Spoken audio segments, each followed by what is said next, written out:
Olá! Hoje então vamos continuar mais um vídeo da série Fariseu, né? Continuando que nós iniciamos há 2 semanas, aí teve uma semana de intervalo e nós vamos continuar lá no Êxodo 22. Mas antes de mais nada, vamos orar pedindo a Deus o auxílio para que eu possa ser claro na explicação, para que a gente possa entender qual é a vontade de Deus e o que Ele quer nos ensinar com a sua palavra hoje. Amém. Então, como eu falei, vamos dar continuidade na série do fariseu. Nós estamos no Êxodo 22, que está tratando aqui da questão das propriedades, disputas. E hoje a ideia é definir um padrão para analisar esse assunto sob a ótica da nova aliança, né? Então vamos aqui, o vídeo 14 da série Fariseu, relembrando que nós demos no último vídeo uma olhada geral, desde o início, que nós falamos um pouco da Páscoa, né? E da condição que os judeus tinham, que nós temos, que é a condição de estar em aliança, de estar no batismo, de receber o sustento de Deus, de receber a lei, que é o Espírito Santo, estar em aliança, receber a orientação do Espírito Santo, e o entendimento de o que Deus quer e como Deus é, que Moisés foi pegar lá na montanha, né, a respeito do tabernáculo e da lei, e aquele alerta sempre, né, que é a questão do bezerro de ouro, que eles estavam se desviando do que é do que Deus quer e do que Deus é, para uma concepção humana, uma concepção terrena das suas próprias ideias, né? Então, aquele alerta que nós temos que ir para a palavra de Deus para buscar esse entendimento de quem Deus é e o que Ele quer que nós sejamos, como Ele quer que nós sejamos. E é isso que nós estamos buscando aqui nessa série Fariseu, né? Estamos buscando com o auxílio da lei o entendimento da vontade de Deus. E aí a gente falou a respeito do bezerro de Deus, do bezerro de ouro, que era o Deus feito conforme a mente deles, né?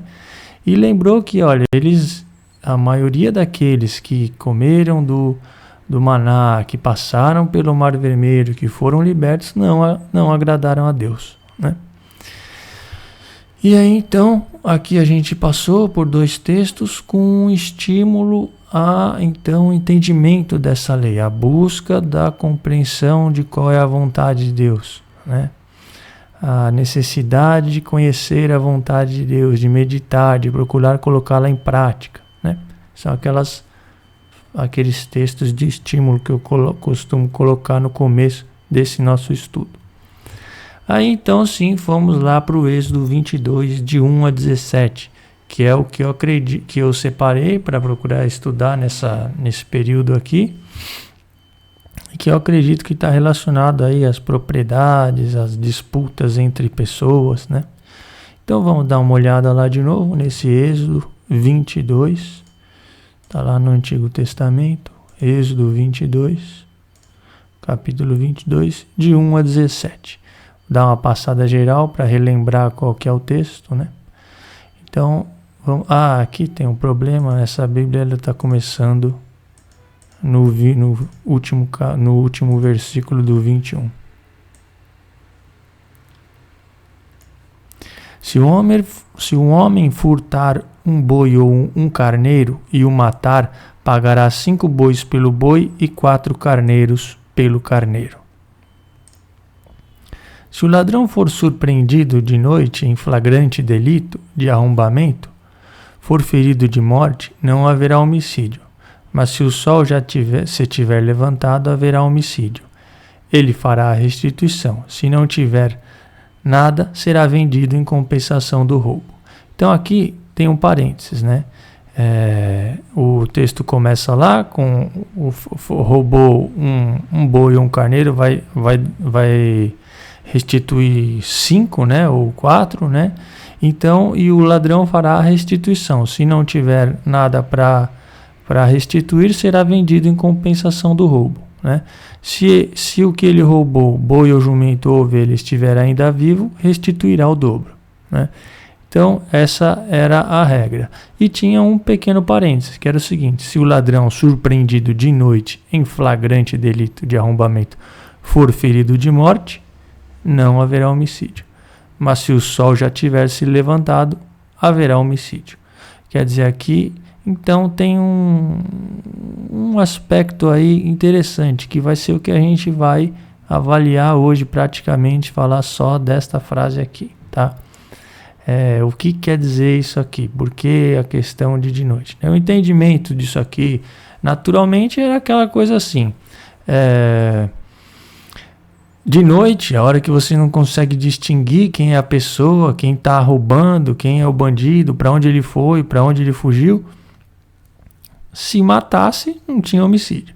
De dia, onde está todo mundo acordado, onde as pessoas conseguem enxergar, onde você vai conseguir identificar o ladrão, então não podia matar, né? Tinha que ir atrás, prender, fazer a restituição, vender, devolver o boi ou jumento no dobro do valor, né? Mas não podia matar. De noite podia, porque de noite, esse é pelo menos o meu entendimento aqui exterior, de noite aquele ladrão não conseguiria ser identificado, poderia fugir, né? Então, de noite tinha essa possibilidade de matar o ladrão em flagrante, né? Mas isso entendendo aqui a lei da maneira mais superficial. A nossa ideia é buscar essa palavra de Deus e levar para dentro de nós o que ela quer dizer para nós na nova aliança, né? Que a gente sabe que essa lei, ela se estende, né? Se estende de uma superficialidade até uma grande profundidade, né? E é isso que a gente está buscando aqui. Nós estamos na nova aliança, trazendo essa lei à perfeição. Então, como que isso aqui vale para nós? É isso que a gente vai ver hoje.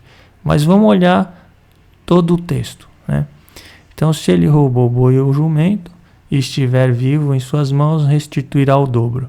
Se o homem fizer estragos num campo ou numa vinha, ou deixar seus animais pastarem no campo de outro, compensará o dano com o melhor de seu campo e de sua vinha. Então aqui também a questão do conflito entre duas pessoas, né? Um danificou o campo do outro. Se um fogo se acender e alastrar-se pelo espinho e consumir o trigo enfaixado ou de pé, ou então todo o campo, o autor do incêndio pagará a indenização pelos danos. Mesma coisa, né? Se o homem confiar dinheiro ou objetos à guarda de outro, e estes forem roubados na casa deste último, o ladrão, uma vez descoberto, restituirá o dobro. Se o ladrão não for descoberto, o dono da casa se apresentará diante de Deus para jurar que ele não pôs a mão sobre os bens do seu próximo. Então aqui de novo, conflito entre duas pessoas, um está guardando os objetos de outro e some o objeto, seja por roubo, seja por... o objeto some, foi roubado no caso, né? Então ele vai ter que jurar diante de Deus que não foi ele que fez, que está escondendo aquilo, né? Que não pegou para ele o objeto, mas que realmente foi roubado, né? E se for identificado o ladrão, vai restituir o dobro, né? Aqui tá, nessa frase aqui, a restituição do dobro, tá a principal que eu encontrei aqui na lei, é o principal texto que trata do roubo, de fato, além dessa do jumento, do carneiro ou do boi, né? Aqui fala de forma genérica, né? O ladrão descoberto restituirá o dobro, né? As outras partes da lei que falam a respeito desses problemas aqui tratam mais com relação a essa questão de fraude, né? Que não é bem diretamente um roubo, né?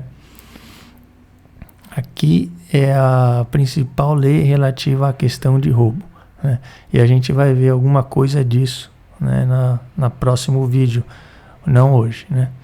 Em toda a questão fraudulenta, quer se trate de boi, de jumento, de ovelha, de uma veste, quer se trate de qualquer outro objeto perdido, do qual se dirá, esta é a coisa, o litígio entre duas partes irá diante de Deus, e aquele que Deus declarar culpado restituirá o dobro ao seu próximo. Então aqui, tá vendo, está tratando de uma questão de fraude, né? De tentar enganar, de tentar dizer que uma coisa é sua, que não é, esse tipo de coisa. Alguma coisa relacionada à fraude aqui, seja de animais, seja de objetos, né? E sempre aqui o litígio entre duas partes, sempre essas leis aqui até o 17, sempre entre duas partes, né?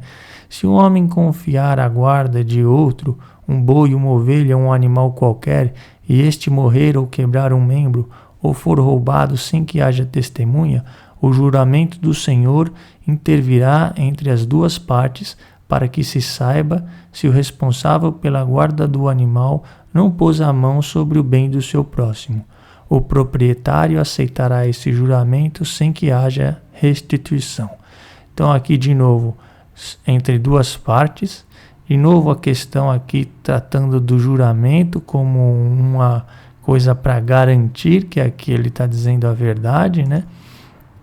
O Senhor no meio da questão, também aqui sempre, né? O Senhor no meio da questão, interferindo para dizer quem que é o culpado, né? Então aí alguns aspectos, né? Se o animal for roubado de sua casa, ele indenizará o proprietário. Se foi dilacerado por uma fera, atrará como testemunho e não terá de pagar pelo animal dilacerado. Se o homem então aqui muitos aspectos a gente vê aqui, diversos, né? Como eu disse, a gente não vai conseguir passar por esses todos, né?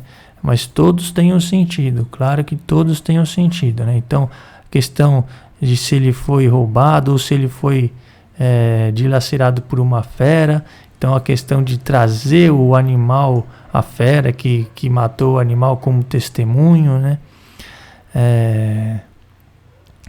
Então, seguindo aqui, né? Se um homem emprestar a outro um animal e este quebrar um membro ou morrer na ausência do proprietário, terá de haver indenização. Se o proprietário estiver presente, não haverá indenização. Se o animal tiver sido alugado, o preço do aluguel bastará. Então aqui de novo, conflito entre duas pessoas, aqui não mais como aqui anterior que estava tomando conta, mas aqui um empréstimo, eventualmente com aluguel, né? Mas ainda assim o animal morreu ou quebrou um membro, né? Então a necessidade eventualmente de uma indenização. Então duas pessoas aqui, o empréstimo, né? E finalmente, se um homem seduzir uma virgem que não é noiva e dormir com ela, pagará o seu dote e a desposará. Se o pai recusar ceder-lhe, pagará em dinheiro o valor do dote das virgens. Então esse é o último, né? Então aqui, mais uma vez, também não deixa de ser o conflito entre duas pessoas. É o homem que seduziu e o pai da moça aqui no caso. Que é o pai da moça que foi aqui deixado para trás, né? O homem que seduziu se relacionou com a moça, dormiu com ela e o pai não foi informado, né? Então aí o pai podia podia aí entrar em conflito com esse homem aí, né? Então a regra é que ele ou vai pagar o dote e casar com a filha, ou vai pagar o valor do dote das virgens, né? Então, até aqui o 16, aqui, que no caso da Bíblia, na Bíblia Ave Maria normal é o 17, até aqui são questões entre duas pessoas, conflito entre duas pessoas, ou tem aquela questão do empréstimo, que seria um intermediário aí, né? Mas o texto em si está tratando daquele que emprestou ou daquele que está tomando conta, né? E o que deu emprestado ou que deu para guardar, né? deu para guardar ou deu emprestado, né? O ladrão seria uma terceira pessoa aí, né? Mas sempre dá para fazer um paralelo entre duas pessoas, seja aquele que emprestou e tomou emprestado, ou seja aquele que foi roubado e o ladrão, né? Sempre aí duas pessoas aí, né? Então é isso. Mas hoje então, agora indo sim para o tema de hoje, nós vamos tratar disso aqui, ó. Porque isso aqui vai definir uma regra que vai valer agora para a nova aliança. A questão do ladrão, a questão de se é de noite ou se é de dia, né? Isso aqui vai definir uma regra para nós, né? Então nós vamos olhar agora essa questão então aí, vamos analisar melhor essa regra que vai, na minha opinião, no meu entendimento, no que eu busquei entendimento da palavra de Deus, busquei o Espírito Santo, então nesse meu entendimento, esse texto aqui, esse primeiro texto, vai definir como nós vamos tratar todas essas questões do 1 ao 17 ou do 1 ao 16 aqui na nova aliança. Elas vão estar meio que pautadas por essa regra que aparece logo aqui no comecinho, né? Então hoje nós vamos tratar dessa regra e depois no próximo vídeo, se a gente conseguir acabar hoje essa regra, no próximo vídeo a gente vai então pegar essa regra e aí buscar aqui o que a gente conseguir entender, seja essa questão de animal, objeto ou da filha, seja a questão de duas pessoas aí, do roubo, do empréstimo, do tomar conta, né? Vários aspectos que eu tenho olhado aí, tenho buscado a compreensão. Mas por hoje a gente vai ficar aqui na questão do dia ou da noite. E vamos direto aqui então tratar dessa questão de dia, noite e escuro e claro, dia, luz e noite escuro, né? Então, vamos entender o que eu estou entendendo aqui. Primeira carta de João, capítulo 1, versículos de 5 a 7 e capítulo 2, versículos 9 e 10. Então, vamos lá para o Novo Testamento. Carta de São João, capítulo 1, versículos de 5 a 7. A nova que dele temos ouvido e vos anunciamos é esta: Deus é luz e nele não há treva alguma. Se dizemos ter comunhão com ele, mas andamos nas trevas, mentimos e não seguimos a verdade.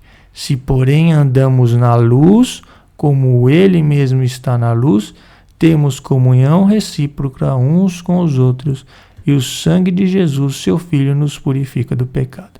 Então, como é que a gente faz para estar em Deus? Como é que a gente vê que está em Deus? Como é que a gente sabe que está em Deus? Como é que a gente sabe que está em comunhão? Se nós andamos nessa luz, se nós estamos nessa luz que é Deus. Deus é luz e nele não há treva alguma. Então o cristão está na luz. O cristão verdadeiro está na luz. Então vamos aqui pro capítulo 2, né, que vai concluir esse assunto dizendo assim: aquele que diz estar na luz e odeia seu irmão, jaz nas trevas. Então, odeia seu irmão, que é o que a gente já viu a respeito de matar, né, odiar. Então, aquele sentimento mal, ruim com relação ao outro, está dizendo que tem treva aí, que está nas trevas. E ao contrário, aquele que ama está na luz. Quem ama seu irmão permanece na luz e não se expõe a tropeçar. Então aqui o lugar do cristão é um lugar de claridade, é um lugar de quem enxerga, de quem consegue discernir e não tropeça. É um lugar de entendimento, de que consegue ver, de que consegue agir corretamente, né? De que consegue cumprir a vontade de Deus, né? Portanto, e aí agora então vamos aqui para 1 Tessalonicenses, mas aí sempre entendendo então que o cristão que está verdadeiramente em Deus está na luz, está na claridade, né? Então vamos aqui para 1 Tessalonicenses, capítulo 5, versículos 7 e 8. 1 Tessalonicenses, capítulo 5. Então vai enfatizar mais essa ideia, porque os que dormem, dormem de noite, e os que embriagam, embriagam-se de noite. Nós, ao contrário, que somos do dia, sejamos sóbrios. Tomemos por couraça a fé, a caridade, e por capacete a salvação. Então, aqui está definindo então que nós somos do dia. Então, aqui já vai dando um entendimento que a atitude do cristão com relação àquela lei vai ser a atitude do dia, né? Vai ser a atitude do dia. Por quê? Porque nós estamos sempre no dia e sempre na luz. Para nós não tem mais dia e noite. Dia e noite é para quem não está em Deus, para esse que é iluminado pela luz do sol. Para esse você vai ter uma variação de atitude aí, de agir de uma maneira num determinado momento e agir de outra maneira num determinado momento. Mas para o cristão que está sempre na luz, a atitude é sempre aquela que nós vimos lá da luz, né? Que era que mais rigorosa, não podia matar o outro, né? Tinha a questão da restituição, tinha a questão de pegar o ladrão, prender, né? Não podia matar. Matasse era homicídio. Então, aqui está valendo uma regra que a gente precisa saber. O cristão está sempre na luz, né? Então, isso aí que a gente vai ver. João 9, de 1 a 5. Agora, Evangelho, né? São João, capítulo 9, versículo de 1. Caminhando, Jesus viu um cego de nascença. Seus discípulos indagaram: Mestre, então ele era cego, não conseguia ver, não tinha luz. Mestre, quem pecou, este homem ou seus pais, para que nascesse cego? Né? Jesus respondeu: nem este pecou, nem seus pais, mas é necessário que nele se manifestem as obras de Deus. Então a obra de Deus aqui está relacionada ao que Jesus vai fazer, que é curar o cego, que é trazer luz, né? Que é trazer a visão para aquele cego, né? E aqui aquele texto que a gente já até comentou na parte das parábolas, né? Enquanto for dia, cumpre-me terminar as obras que meu Pai me enviou. Virá a noite, na qual ninguém pode trabalhar. Então a gente já falou na parte das parábolas a respeito dessa noite, que é quando a gente não tiver mais condição de ter o Espírito Santo, quando o Espírito Santo for retirado da terra, quando não tiver mais a possibilidade de conversão, quando não tiver mais a possibilidade de crescimento espiritual, de orientação do Espírito, então aí será a noite. Mas enquanto for dia, enquanto nós temos acesso à palavra de Deus e ao entendimento e ao esclarecimento do Espírito Santo, cumpre-me realizar as obras de Deus, né? Que no caso aqui é dar claridade, é fazer a cura, né? Que é do ponto de vista natural aqui a cura, e trazer a visão, trazer o esclarecimento aqui do ponto de vista espiritual mais profundo, né? Que Jesus veio trazer. Então, a obra de Cristo que é a obra da luz, é realizar essa transformação em nós, dar esse entendimento, levar a conversão, né? Então, obra do dia, né? E aqui então vamos ver aquele texto que nós já vimos várias vezes de Efésios, que vai tratar também de trazer as coisas à luz, né? E a luz como 5 de 8 a 12. A luz como algo que vai demonstrar revelar o pecado, né? Outrora erais trevas, mas agora sois luz no Senhor, agora somos luz. Então temos que nos comportar como verdadeiras luzes.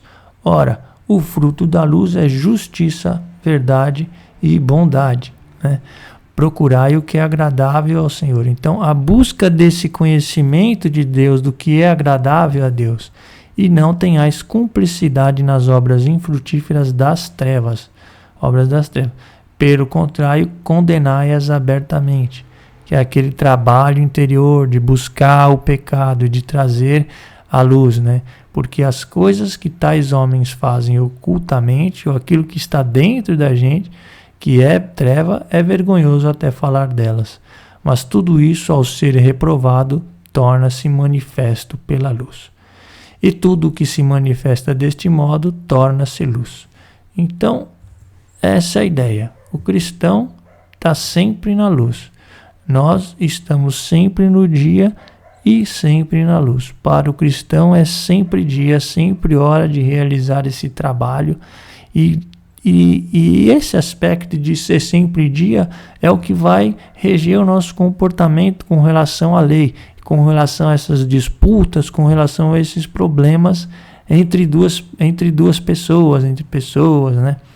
Isso vai, então o cristão vai ter uma maneira diferente de agir com relação a essas disputas. Ou seja, não é nem diferente, é uma maneira mais rigorosa, mais debaixo de um padrão mais especial, que é o padrão do dia lá, né? Então, esse é o padrão que vai reger o comportamento do cristão, sempre no dia, né? Então, vamos ver isso lá em Mateus. Mateus, capítulo 5, versículo 14. Vós sois a luz do mundo. Não se pode esconder uma cidade situada sobre uma montanha, nem se acende uma luz para colocá-la debaixo do alqueire, mas sim para colocá-la sobre o candeeiro, a fim de que brilhe a todos os que estão em casa. Assim brilhe a vossa luz diante dos homens, para que vejam as vossas boas obras e glorifiquem ao vosso Pai que está nos céus.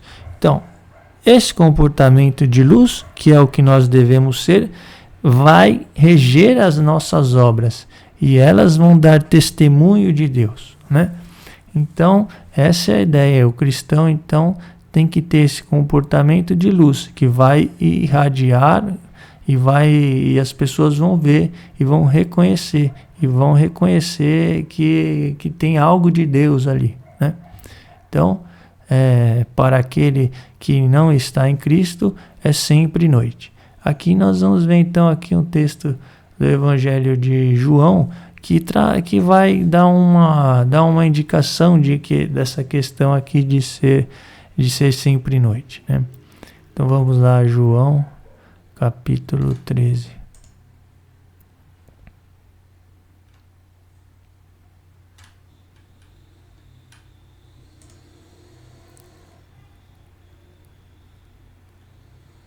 Não, 13 não. 13. Aqui é Mateus.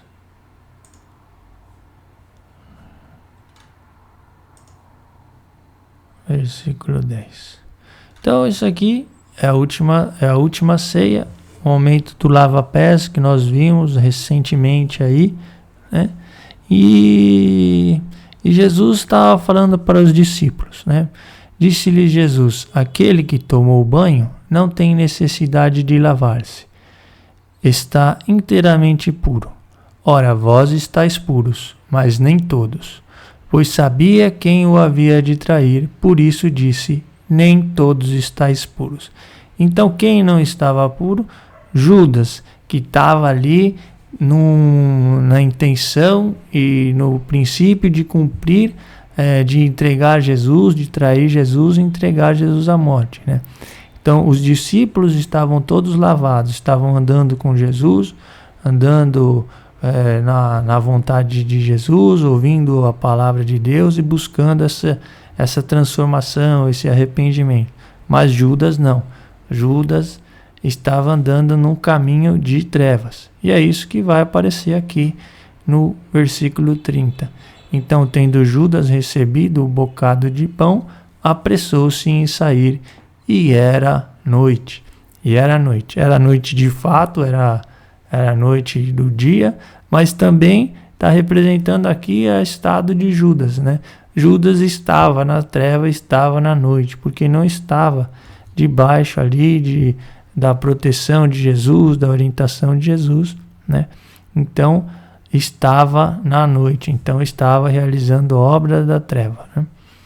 Enquanto que o cristão, nós então devemos estar sempre na luz. E é isso aí que nós vamos procurar entender agora, então, esse padrão aí, que é o padrão dia, padrão luz, que é o que eu falei que a gente ia definir hoje, né?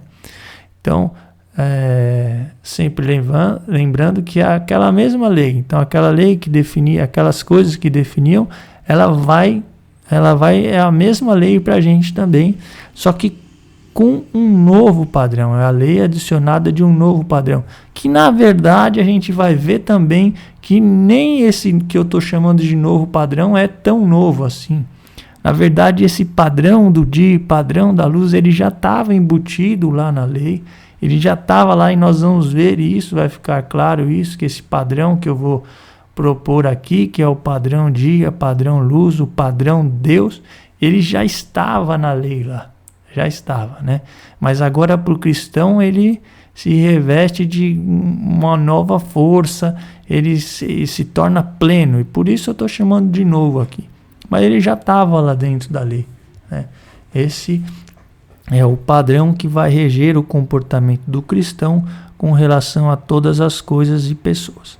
Então, como eu comentei, esse texto aqui que a gente vai avaliar do Êxodo, ele vai tratar do nosso comportamento aqui no nosso dia a dia, com as pessoas e com as coisas, né? Porque é a questão da propriedade, a questão das disputas, que é o que a gente vive aí no nosso dia a dia. E esse novo padrão é como a gente vai ter que aprender a tratar com relação a essas coisas. Beleza? Então, esse padrão dia, padrão Deus, padrão luz, o novo padrão, que na verdade nem é tão novo assim. Já estava lá na lei. Então vamos lá. Aqui então, agora sim, vamos entrar para conhecer esse novo padrão e vamos lá para o Eclesiástico, capítulo 7, de 36 a 40. Coisas daqui, consciência de Deus. Capítulo 7, 36 a 40. Vamos aqui então, Antigo Testamento, Eclesiástico.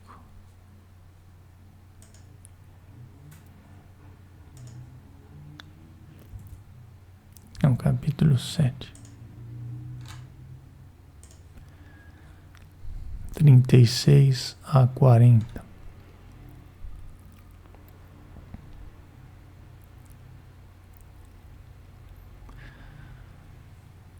Vamos começar aqui do 35. 35 já está tratando de alguma coisa com relação à lei propriamente. Oferece ao Senhor os dons das espadas, os sacrifícios de santificação e as primícias das coisas santas.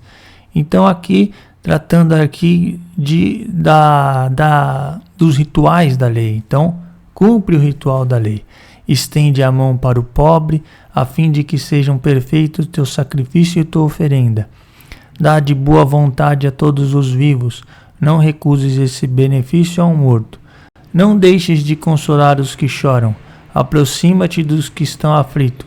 Não tenhas preguiça de visitar um doente, pois é assim que te firmarás na caridade.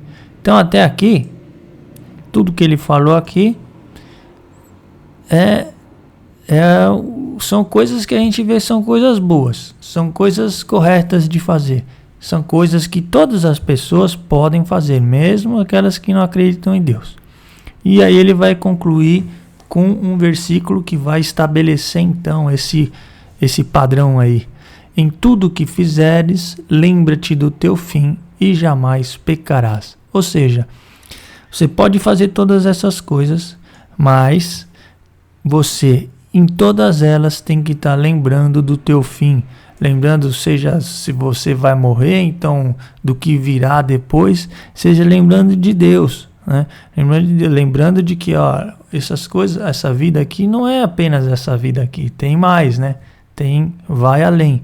Então, se você tratar dessa maneira aqui, lembrando de Deus todas essas coisas, aí você vai estar fazendo essas coisas, mas de olho em outras, né? É essa a ideia que eu tô querendo, que eu vou querer explorar aqui, né? As coisas daqui, mas fazendo as coisas naturais, fazendo as coisas do dia a dia, fazendo tudo aquilo que a gente tem que fazer, aquilo que a gente tem que cumprir, né? Da maneira correta, da maneira justa, da maneira honesta, da maneira certa, mas não simplesmente por fazer essas coisas, não simplesmente por realizar essas coisas, né? Mas por causa de Deus. Então, fazer as coisas naturais, mas vendo uma essência por trás disso, né? Uma essência espiritual, né? Algo que é interior, né? Então, é isso que a gente tem buscado estudar, né? Trazer para o interior. E é isso que está dizendo aqui o Eclesiástico. Então, você vai cumprir todas essas coisas, mas ele deixa uma frasezinha lá no final. E em tudo, lembra-te do teu fim. Lembra de que das coisas eternas, né? Então, você vai realizar a coisa daqui, mas de olho em Deus, né? Então, vamos dar uma olhada aqui em Romanos, capítulo 2, 25 a 29. E depois o 12, 14 a 21. Romanos, capítulo 2.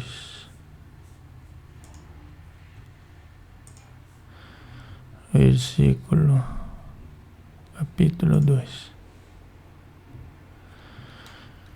25. A circuncisão em verdade é proveitosa se guardares a lei. Mas se fores transgressor da lei, serás com tua circuncisão um mero circunciso.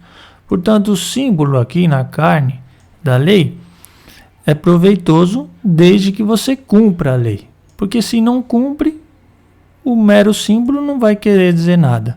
Portanto, o incircunciso que observa os preceitos da lei, não será ele considerado como circunciso apesar da incircuncisão? O que ele está dizendo o que importa então? Não é cumprir a lei ou é o símbolo em si? O que importa é cumprir a lei. Ainda mais o incircunciso de nascimento, cumprindo a lei, te julgará que com a letra e com a circuncisão é transgressor da lei.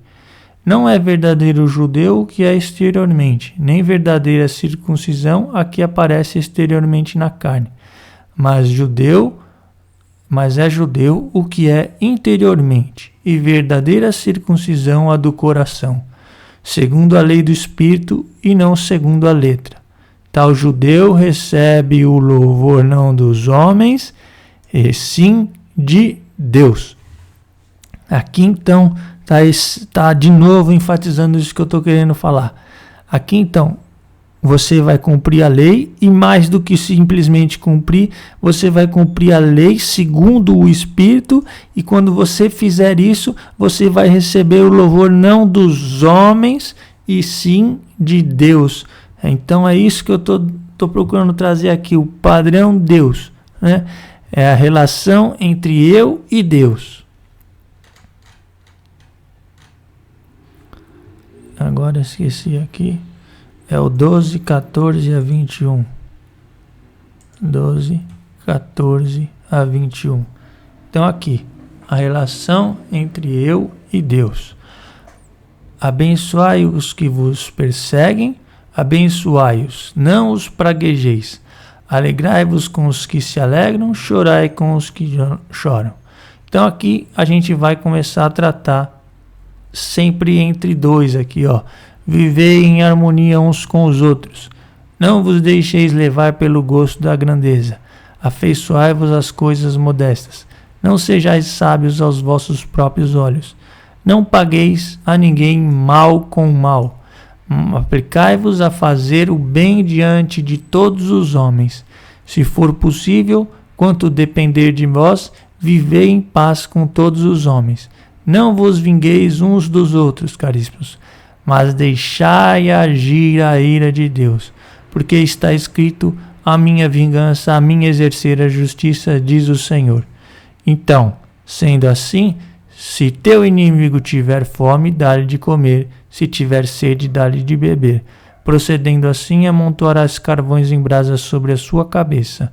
Não te deixes vencer pelo mal, mas triunfa do mal com o bem. Então aqui a gente está procurando trazer esse padrão Deus, a nossa relação com Deus. Então, quem é que vai cumprir a ira? Quem é que vai cumprir a vingança? Quem vai trazer o juízo? Quem vai ter a ira é Deus, né? A nossa relação agora é com Deus, né? Então, aqui a gente põe assim, a lei exterior, que na verdade é a mesma lei que é a interior, né? Então aqui o exterior e interior é relativo, né? Mas a lei superficialmente é a relação entre eu e o outro. Mas essa lei trazida agora para o espírito, para o interior, é a relação entre mim e Deus, né? Eu com Deus aqui.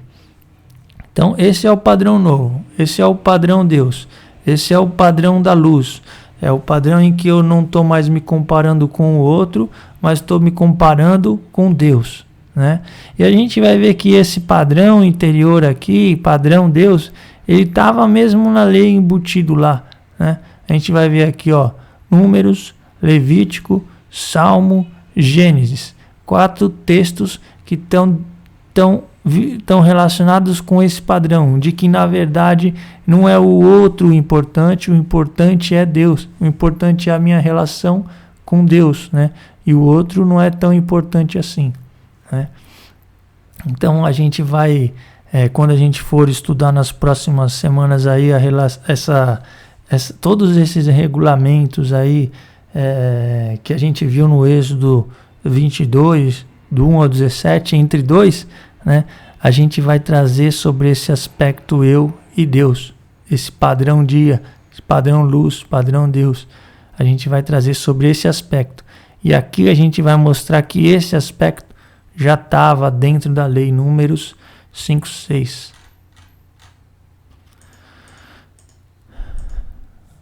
Números capítulo 5, versículo 6. Se um homem ou uma mulher causa prejuízo ao seu próximo, olha lá. Então, aparentemente, entre o homem e o seu próximo, quer dizer, ou a mulher e o seu próximo, causou prejuízo, né? Mas olha aqui, tornando-se assim culpado de uma infidelidade para com o Senhor. Então, ao causar prejuízo ao seu próximo, ele torna-se culpado para com o Senhor. Então aqui na lei já estava definido isso, né? Estava definido que o pecado em si, ele está sempre relacionando-se com Deus, né? Então aqui a gente tem disputas, existe disputas entre um homem e o seu próximo, a mulher e o seu próximo, mas essas disputas, elas estão, esse pecado, essa culpa está relacionado a uma infidelidade para com o Senhor. Ou seja, o assunto mesmo é entre a gente e Deus, né? Vamos para o Levítico 21 a 24, vai ser a mesma coisa. Inclusive Levítico 5. Inclusive esse texto aqui do Levítico vai estar tratando de uma questão também não é bem de roubo, mas algo mais ou menos como a questão fraudulenta lá. Então, se alguém cometer uma infidelidade contra o Senhor, então a infidelidade é contra o Senhor, né? Não é um pecado simplesmente contra o outro, é uma infidelidade contra o Senhor. Tá vendo? E como que ela se manifesta? Negando ter recebido de seu próximo um depósito ou um penhor, recusando restituir coisa roubada ou extorquida, ou um objeto perdido que encontrou, e jurando falso a respeito de uma dessas coisas com que se pode pecar, se vem assim a pecar e tornar-se culpado diante do Senhor, restituirá o objeto roubado ou extorquido e o depósito confiado, ou toda coisa que tenha sido objeto de juramento falso, né? E aí vai falar o que ele vai fazer, o sacrifício, parará. Mas o interessante aqui, então, é que a infidelidade é contra o Senhor. Jurou falso é contra o Senhor, recusou devolver algo que foi adquirido que algo que era roubado, né? Aqui eu dei uma analisada, não entendo que a pessoa em si tenha roubado, né? Ela adquiriu algo que era roubado, né? Um objeto perdido que foi encontrado e você não está querendo devolver, não está querendo dizer que foi encontrado. Então, aquela questão de fraude, né? Então, qualquer dessas questões é uma infidelidade contra o Senhor. Vamos lá para o Salmo 50, capítulo, versículo de 1 a 16. É o salmo que vai tratar quando Davi pecou.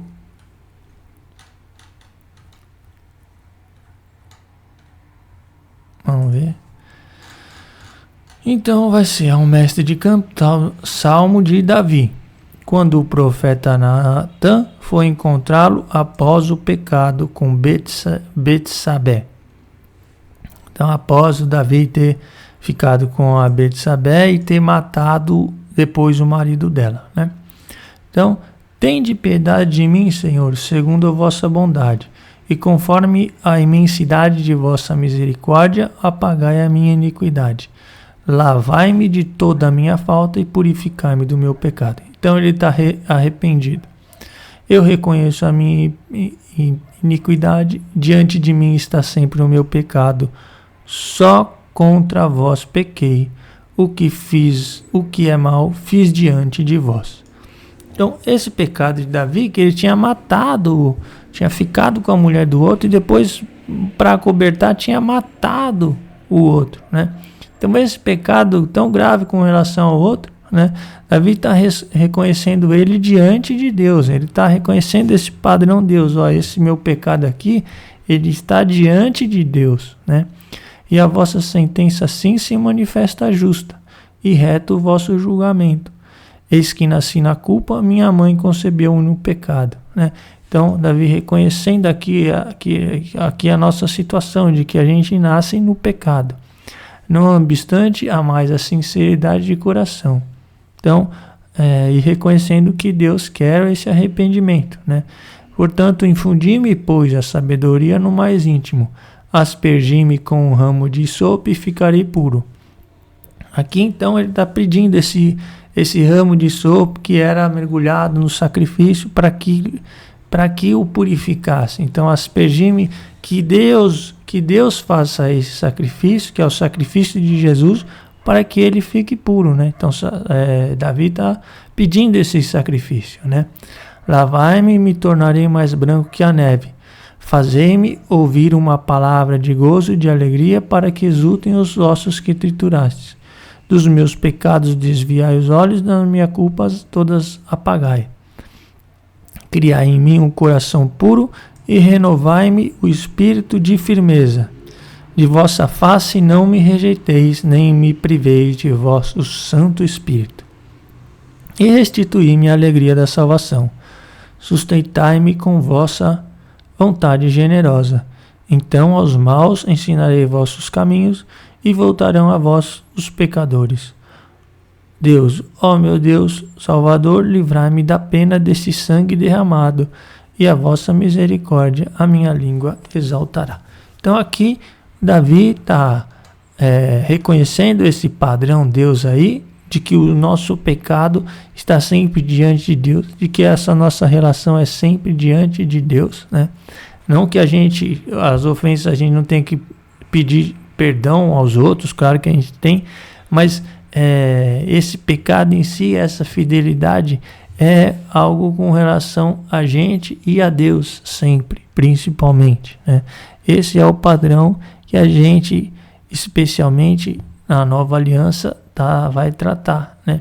Eu e Deus, a minha relação sempre eu com Deus. O outro a gente vai ver que ele vai ficar coberto por essa nossa relação com Deus, né? A gente vai ver isso aí mais para frente. Mas por enquanto, o importante é saber então que a relação, o que importa e o novo padrão é esse padrão entre eu e Deus. Esse é o desafio, sempre entre eu e Deus, e sempre o nosso pecado diante de Deus, né? E sempre a necessidade desse arrependimento e essa nossa luta com Deus, que é o que a gente vai ver aqui no Gênesis, né? Então, sempre essa necessidade de matar essa nossa natureza de pecado diante de Deus, né? E sempre o padrão, que é aquele padrão perfeito, que é o padrão que a gente agora tem condição de alcançar, né? O padrão de Deus, né? Então, vamos aqui para o Gênesis capítulo 32, de 24 a 29.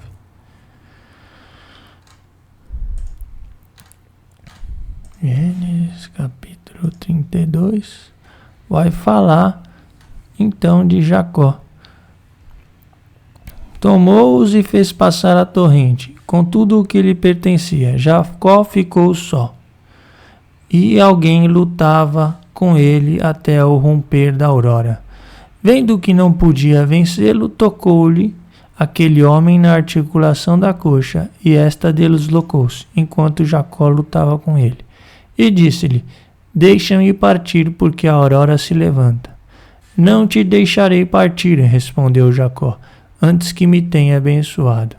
E perguntou-lhe: qual é teu nome, Jacó? Qual é teu nome? Jacó. Teu nome não será mais Jacó, tornou ele, mas Israel, porque lutaste com Deus e com os homens e venceste. Jacó pediu-lhe, peço que me digas qual é o teu nome, porque me perguntas o meu nome, respondeu ele, e abençoou-o no mesmo lugar.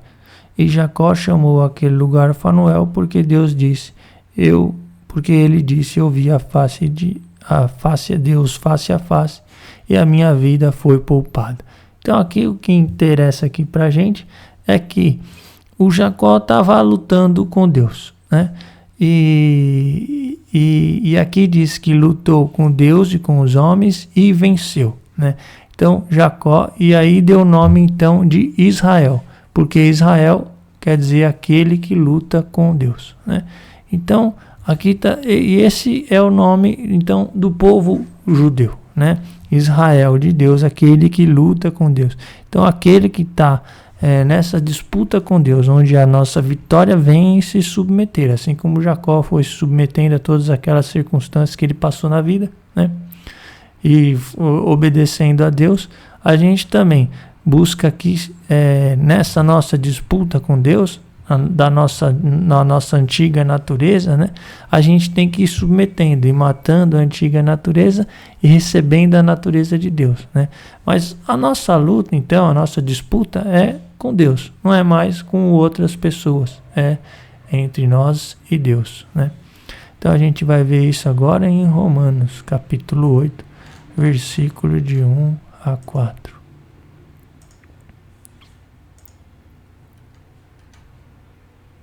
Romanos, capítulo 8. De agora em diante, pois, nenhuma condenação há para aqueles que estão em Jesus. A lei do Espírito, então a gente não tem mais condenação se estivermos em Jesus, né? Estamos em paz com Deus por meio do sacrifício de Jesus, é o que vai falar aqui. Então, a lei do Espírito de vida me libertou em Jesus Cristo da lei do pecado e da morte, né? O que era impossível à lei, visto que a carne tornava impotente, Deus o fez, enviando por causa do pecado o seu próprio Filho numa carne semelhante à do pecado, condenou o pecado na carne, a fim de que a justiça prescrita pela lei fosse realizada em nós que vivemos não segundo a carne, mas segundo o Espírito. Então, através da justificação de Jesus Cristo, da possibilidade da gente ter o Espírito Santo, a gente passa a ser capaz, portanto, através o que era impossível, a lei, o que era impossível realizar pela lei da letra apenas, então aquela lei que na verdade definia o pecado e portanto nos condenava, porque era impossível cumprir plenamente essa lei, cumprir de maneira perfeita essa lei a ponto de nos aproximar de Deus. O que era impossível a essa lei, visto que a carne tornava impotente, Deus os fez por meio de Jesus Cristo. Então, por meio de Jesus Cristo, Deus realizou esse trabalho, né? Que nos justifica. de maneira que a justiça que aquela lei prescrevia, a justiça que a lei do pecado e da morte prescrevia, essa justiça plena, perfeita, prescrita pela lei, agora é realizada em nós. De que maneira? Vivendo segundo o Espírito, né? Vivendo segundo o Espírito. Por isso que a lei do Espírito da vida, né? Então essa lei espiritual que vai ser cumprida com a transformação do nosso interior, né? E nos tornando capaz de cumprir toda a lei, né? O que antes era impossível passa a ser possível, né? E não há condenação nenhuma para aqueles que estão em Cristo, né? Portanto, porque estão justificados por Jesus Cristo, né? Portanto, a gente diante de Deus não tem condenação estando debaixo do sacrifício de Jesus Cristo. E agora nós vamos cumprir essa lei no interior, pelo interior, né? Então, pela transformação, nós vamos ter a natureza de Deus, né? E cumprir essa lei. Essa lei interior, com padrão perfeito, padrão Deus, padrão perfeito, né? E a nossa relação é entre a gente e Deus. A nossa luta é com Deus. Lucas capítulo 10, de 25 a 37. Lucas capítulo 10, 25. Então a gente acha que vai ter que terminar por hoje por aqui, né? Então, e daí semana que vem a gente retoma o finalzinho, né? Então vamos ver aqui então esse padrão, como é que é isso aí, isso que eu estou querendo dizer aqui, e ver se fica mais claro aqui. Levantou-se o doutor da lei para pô-lo à prova e perguntou: Mestre, que devo fazer para possuir a vida eterna? Então o que eu faço para possuir a vida eterna? Disse-lhe Jesus: que está escrito na lei? Como é que a leis? E o doutor da lei respondeu: amarás o Senhor teu Deus de todo o teu coração, de toda a tua alma, de todas as tuas forças e de todo o teu pensamento. Está lá em Deuteronômio. E amarás o teu próximo quanto a ti mesmo. Está lá em Levítico 19. Então, isso que o doutor da lei falou. E Jesus respondeu: respondeste bem, faze isto e viverás. Então, cumpriu a lei, ainda que superficialmente, ainda que só a letra, cumpriu ela, você vai viver. Mas aí o doutor da lei quis se justificar, né, pela pergunta, né, e falou assim, perguntou para Jesus: e quem é meu próximo? Jesus então contou: um homem descia de Jerusalém a Jericó e caiu nas mãos de ladrões, que o despojaram, e depois de o terem maltratado com muitos ferimentos, retiraram-se, deixando-o meio morto. Por acaso desceu pelo mesmo caminho um sacerdote, viu-o e passou adiante. Igualmente um levita, chegando àquele lugar, viu-o e passou também adiante. Mas um samaritano que viajava, chegando àquele lugar, viu-o e moveu-se de compaixão. Aproximando-se, atou-lhe as feridas, deitando nelas azeite e vinho. Colocou-o sobre sua própria montaria e levou-o a uma hospedaria e tratou dele. No dia seguinte, tirou 2 denários e deu ao hospedeiro, dizendo-lhe: trata dele, e quanto gastares a mais, na volta tu pagarei. Qual desses 3 parece ter sido o próximo daquele que caiu nas mãos dos ladrões? Respondeu o doutor da lei: aquele que usou de misericórdia para com ele. Então Jesus lhe disse: vai e faze tu o mesmo. Então aqui é o texto definindo quem é o próximo, e aqui dá para a gente entender bem o que a gente fala que é uma avaliação mais superficial da lei, incompleta, ou avaliação plena, né? Então, superficialmente, o que a gente pode entender aqui? A gente pode dizer que qual que é a regra que a gente pode dizer? A regra é assim: aquele que me ajudou, que não foi o sacerdote, que não foi o levita, foi o samaritano, esse que me ajudou, esse eu devo ajudar, né? Então, esse entendimento da lei de que você vai amar o seu irmão como a si mesmo, né? Ou da mesma maneira que o outro te ajudou, você ajuda ele. Esse é o entendimento. Mas a gente pode ir além, né? Para entender quem é esse verdadeiro próximo, ou quem é o nosso próximo, nós que somos cristãos. Porque quem foi que veio e nos resgatou do nosso estado de morte aqui, nós que estávamos mortos aqui, ou separados de Deus, né? Nós que estávamos na mão dos ladrões, fomos despojados, maltratados, feridos e estávamos para morrer, né? Nessa vida aqui, para morrer, para a separação definitiva de Deus. E quem nos resgatou foi Jesus. Jesus é esse samaritano que pagou o preço do nosso pecado, que limpou as nossas feridas e nos curou, né? E esse saldinho que ficou faltando aqui, esse saldinho que vai pagar na volta, é o saldo que a igreja cumpre, é o saldo que aqueles que estão crescidos na fé pagam pela salvação, que é o que Paulo diz assim: olha, o que falta à obra de Cristo, eu completo no meu corpo, né? Então são esses sacrifícios daquelas pessoas que estão crescidas em Deus e que fazem pelo crescimento da igreja, né? Pela propagação da fé, né? Então é o sacrifício de Cristo, aquele sacrifício pleno, completo lá, e que se completa pelo sacrifício da igreja, pelo sacrifício daqueles que estão crescidos na igreja e que estão também no mesmo papel de Jesus de doação, né? Então, então o que importa aqui é o seguinte: Jesus é esse samaritano que veio e nos curou.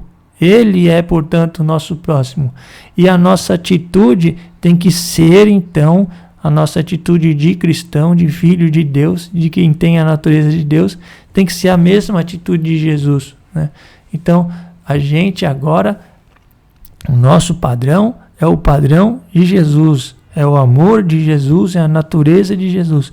É isso que nós temos que fazer pelo outro, né? Então eu não vou mais me medir de uma maneira superficial, como eu estou reconhecendo que as pessoas me tratam, mas eu vou me medir da maneira que eu fui tratado por Jesus, né? E eu vou ter essa natureza, que é a natureza de Deus, para tratar com os outros.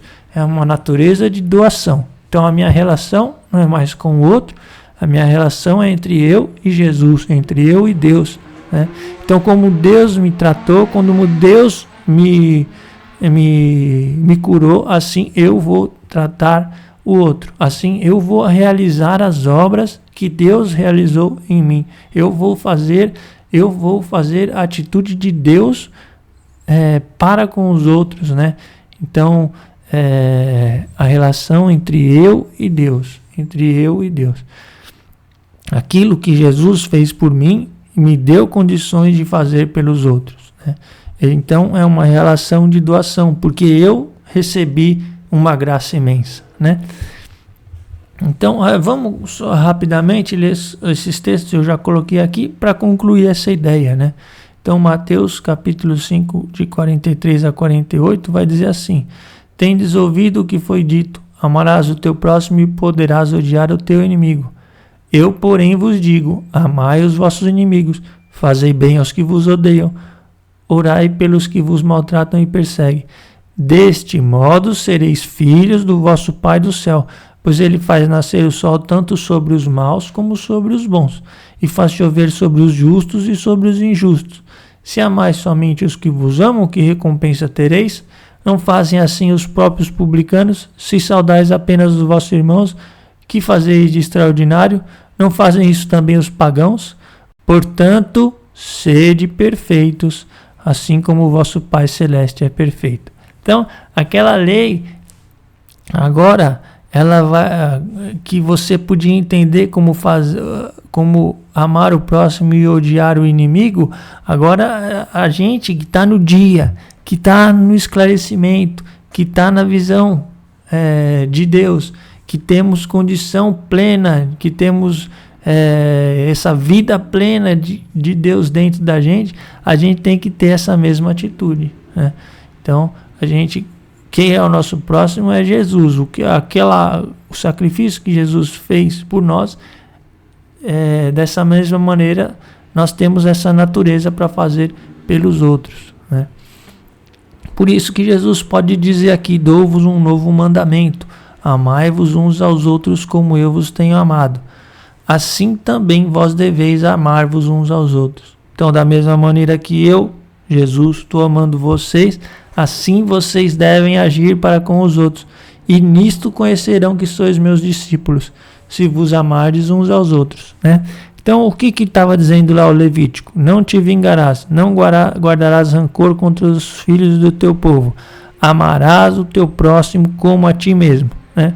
Então, era como a ti mesmo. Então, e mudou essa lei? Não mudou. O que mudou é o como a ti mesmo aqui. Porque o como a ti mesmo, você pode analisar ele de um ponto de vista só natural, dessa vida aqui, ou você pode analisar ele de um ponto de vista superior, que nem estava falando no primeiro texto lá do Eclesiástico, lembrando de Deus. Se você olhar se você lembrar do teu fim, né?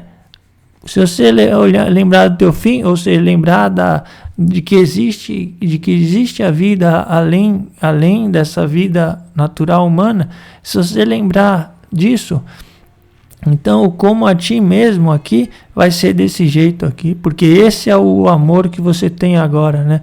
Um novo amor que a gente tem dentro da gente é esse aqui, que é o amor que Jesus derramou por nós, né? Então, esse é o novo padrão. Esse é o novo a ti mesmo. A ti mesmo é como o amor que está dentro da gente. Esse amor que está dentro da gente é assim que a gente vai amar o nosso próximo. Então, é a mesma lei. E o padrão a nós mesmos agora é com esse amor que a gente tem capacidade de estar dentro da gente, que é o amor de Cristo, né? E aqui, eu sou o Senhor. Então, ele põe a regra como a ti mesmo, mas ele fala: olha, eu sou o Senhor. Essa frase, eu sou o Senhor, é muito frequente nos mandamentos, né? E é mais um sinal de que a relação, de que toda a lei, todas as ordens de Deus não são para ser avaliadas entre eu e o outro, mas entre eu e o Senhor. E aqui então, deixa eu ver. Eu acho que eu vou parar por aqui e começo aqui no Filemon no próximo vídeo, porque aí a gente retoma esse assunto que é muito importante e vai definir o padrão, e aí a gente entra para os pormenores da lei, o que a gente for aprendendo. Então agradecemos a Deus por essa oportunidade de estar aqui compartilhando da palavra de Deus, aprendendo mais da vontade de Deus, né? Tão importante, tão necessário para que a gente possa cumpri-la, né? Entender a vontade de Deus, e que eu e que todos aqueles que também têm essa vontade possamos cumprir. Então possamos zelar por essa lei, olhar no nosso dia a dia, né?